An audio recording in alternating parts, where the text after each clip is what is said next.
언약편 마지막 강의 제목을 담장을 넘는 가지의 구원자 요셉이라고 했어요. 담장을 넘는 가지는 야곱이 요셉에게 축복할 때 너는 담장을 넘는 가지다 라고 이렇게 얘기를 했죠. 너의 가지가 담을 넘었다 이렇게 얘기를 했죠.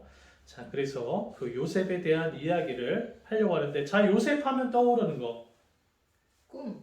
또 태우, 요셉 하면 뭐가 떠오르죠? 조세프는 제 친구인데요. 조세프는 조세호인데요. 이런 건가요? 요셉 하면 몰라요? 상호. 요셉 하면 뭐가 떠올라요? 노아리. 이집트의 왕자 안 떠올라요? 자, 요셉 하면 그 애굽, 이집트하고 항상 이제 연관이 되죠. 네, 그런데 자, 그러면 이집트, 창세기의 모든 배경은 다 어디가 주로 배경이 이루어졌죠? 가나안이었죠. 가나안 땅에서 계속 왔다 갔다 하면서 이루어졌어요. 그런데 오늘은 그 무대가 애굽, 이집트로 넘어갑니다. 자, 그런데 우리가 그 애굽으로 넘어가는 그 상황에서 다음 페이지 넘겨주세요. 자, 이 애굽이 왜 중요한가? 창세기의 마지막에서 애굽이 등장을 하면서 이 언약의 방향이 이제 전 세계로 확장해 나갑니다. 그런데 이 확장해 나가는 그 상황 속에서 그 애굽이 가지고 있는 이 역할이 아주 중요해요. 그래서 그 역할이 어떤 것인지 우리가 살펴보기 위해서 먼저 애굽이라는 나라, 이집트라는 이집트 문명이 엄청 길죠. 이집트 문명은 몇천 년의 역사를 가지고 있어서 모든 걸 다룰 수는 없지만 요셉이 애굽에 찾았던 그 시기에 있었던 이집트의 그 역사적 상황, 시대적 상황을 한번 좀 우리가 이해해 볼 필요가 있어요. 왜 그런 상황 속에서 그 요셉이 애굽을 방문했는가, 이런 거를 좀 이해할 필요가 있습니다.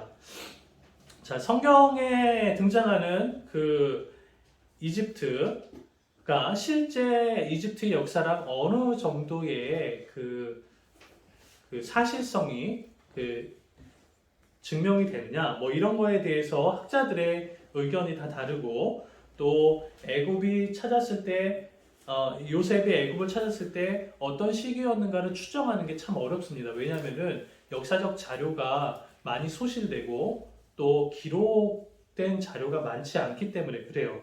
자, 그렇지만 대체로 지금 밝혀진 애굽의 역사 속에서 그 성경의 역사와 비교했을 때 가장 근접한 시기를 유추하라 그러면 애굽의 제12왕조. 애굽 왕조라는 건 뭐죠? 왕조는 내가 왕이 됐으면 내 후손이 계속 왕이 되면 그게 왕조예요. 근데 왕조가 바뀔 때는 어떤 때냐면 내 후손이 아니라 다른 사람이 왕권을 차지할 때요. 쿠데타를 해가지고, 아니면은 왕이 죽었는데 뭐 다른 핏줄이 이제 왕이 되는, 등극하는 경우, 그게 이제 왕조가 바뀌는데, 자, 애굽의 제12왕조 때 요셉이 이제 애굽으로 가게 됩니다. 자, 그 이야기를 하기 전에 한번 애굽의 역사적 상황을 한번 살펴보도록 할게요. 자, 이게 지금 애굽의 그 위성 사진이에요. 자, 지금 현재 이런 형태로 이집트는 이루어져 있는데, 대부분이 땅이 어떻죠? 태우? 대부분의 땅이 뭐예요? 사막이에요. 잘 따라오는데. 자, 그런데 지금 꼬불꼬불 이렇게 가운데 그려져 있는 게 뭐예요? 자, 나일강인데, 나일강은 저렇게 크지 않아요. 저 사이에 검은색 줄로 된 게 나일강이고, 그 나일강의 물로 옆에 땅을 파가지고 그 농사를 지어가지고 파란색으로 나온 거예요. 대부분 사막의 땅입니다. 근데 나일강의 주변만 저렇게 풀이 나는 아주 특이한 지형의 땅이 바로 이집트예요. 자, 그런데 고대 이집트는요, 상 이집트와 하 이집트로 나눠졌어요. 상 이집트는, 자, 밑에 보면 테베라고 보이죠? 보여요? 네. 자, 테베가 상 이집트의 수도였어요. 자, 그리고 하 이집트는, 자, 헤라클레오폴리스라고 보여요? 헤라클레오폴리스, 저기가 하 이집트의 수도였어요. 한국이 북한과 남한으로 나뉜 것처럼 애굽도요 상이집트, 하이집트로 나눠졌는데 제 11왕조의 초대 왕인 멘트호테프 1세는 통일을 하려고 했어요. 근데 실패했어요. 근데 멘트호테프 2세 때 됐을 때 드디어 이 왕은요 전쟁에 능한 왕이어서요 군대를 이끌고 하이집트로 쳐들어갑니다. 그래서 거기에서 전쟁에서 승리를 해서 결국 통일을 하게 돼요. 근데 모세 때는 어떤 왕이었어요? 그건 나중에 또 설명할게요. 자, 제 11왕조 때 이 이집트는요 상이집트와 하이집트가 통일을 하게 돼요. 자, 그런데 그 위에 보면 멤피스라고 보여요. 멤피스. 네. 멤피스는 고대 초대부터 한 5대, 6대까지 계속 이어졌던 고대의 수도가 바로 멤피스인데 멤피스가 하이집트가의 수도가 헤라클레오폴리스로 바뀌었지만 멤피스는 그대로 그 수도의 역할을 하고 있었어요. 그래서 경제, 문화, 건축, 교육의 중심지가 멤피스예요.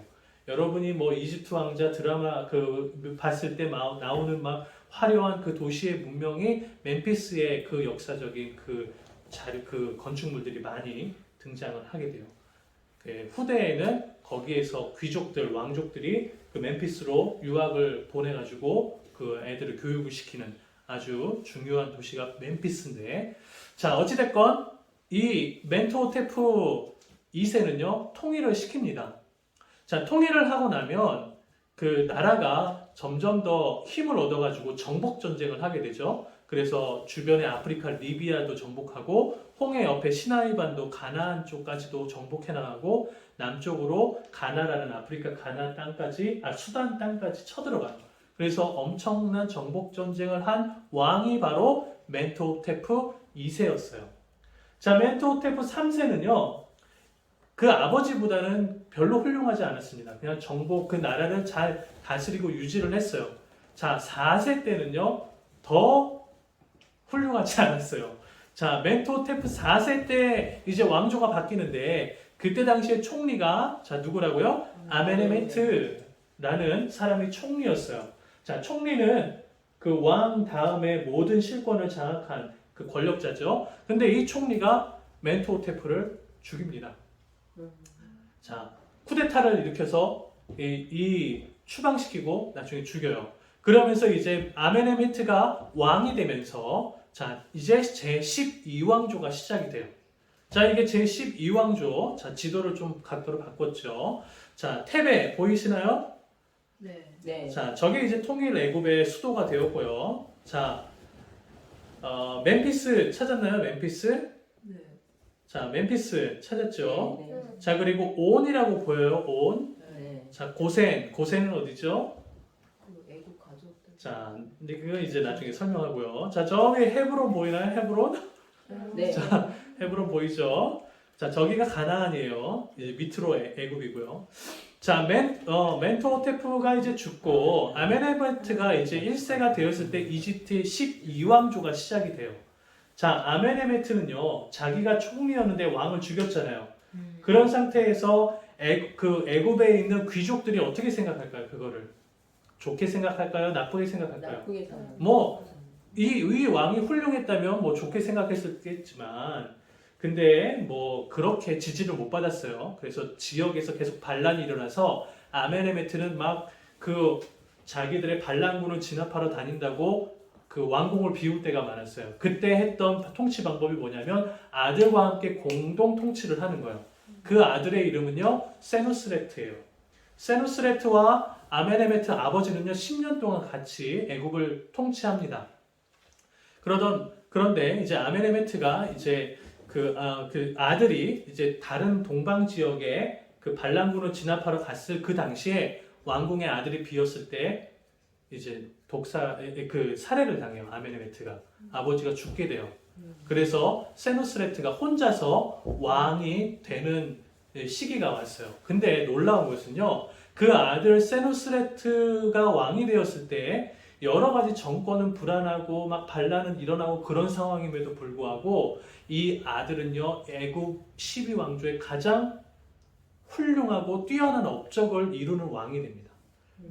고대 건축물 중에 가장 많은 건축을 했던 그 시기가 바로 12왕조 때예요.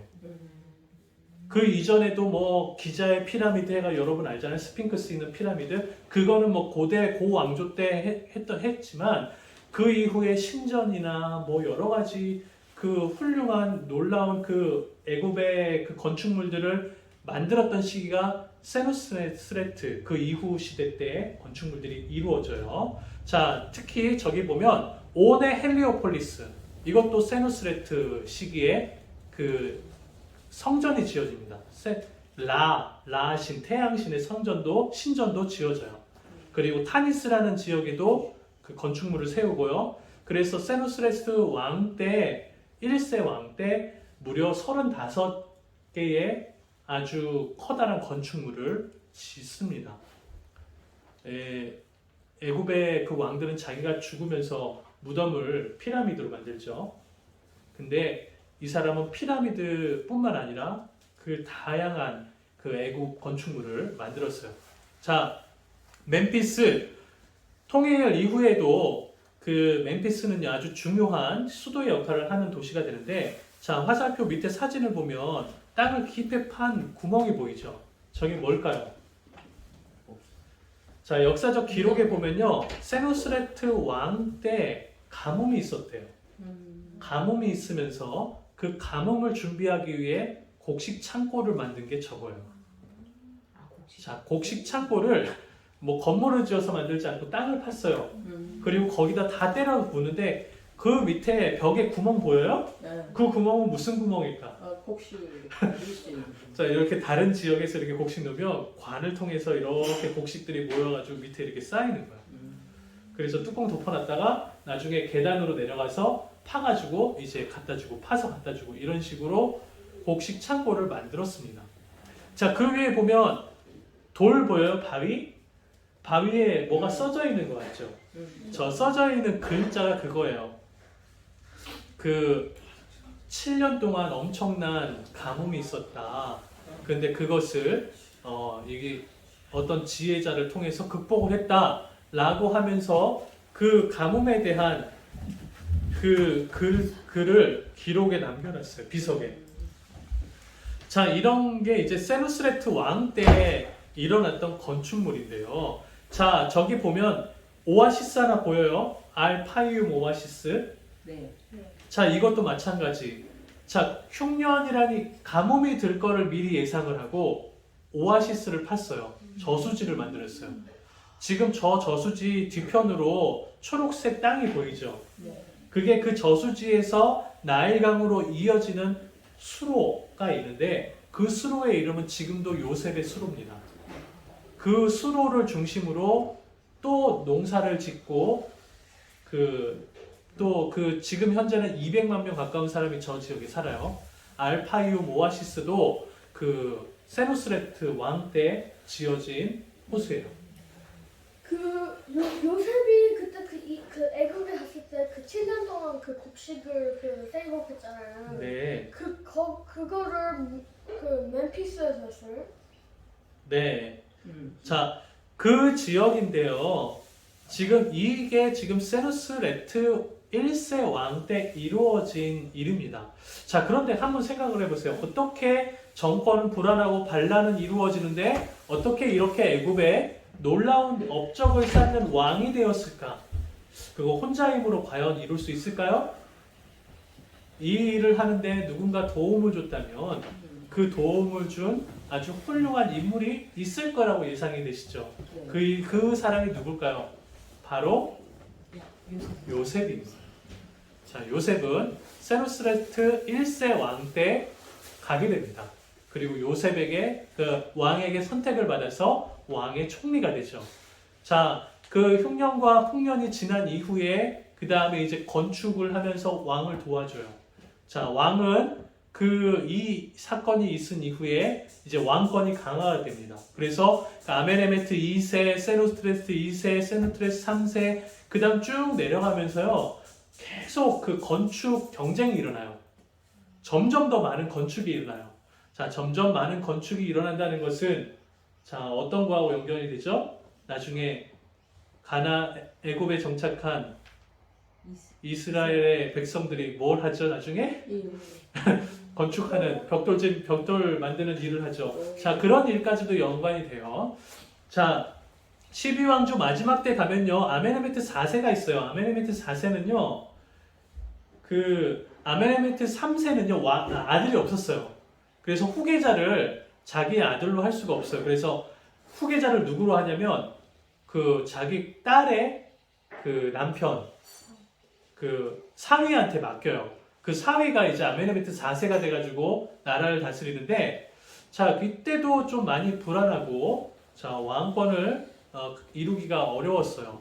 자, 근데 아마 소베크네프루라고 나오는데 이 사람은 이제 공주예요.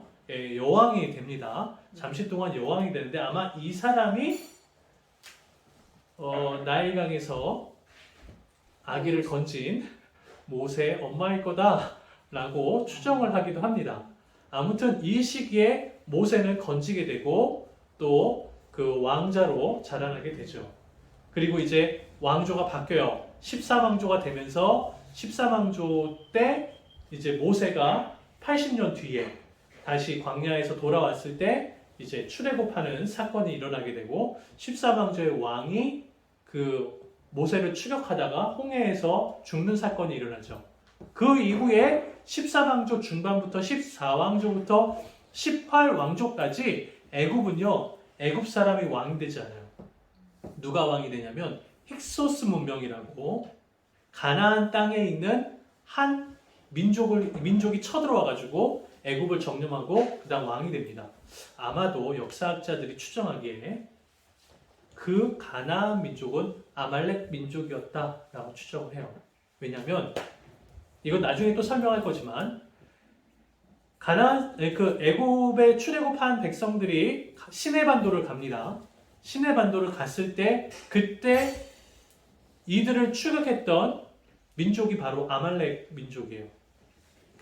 모세가 첫 번째 전쟁을 치른 민족이 아말렉 민족인데, 왜냐하면 아말렉 민족은요 시내반도에 살았어요.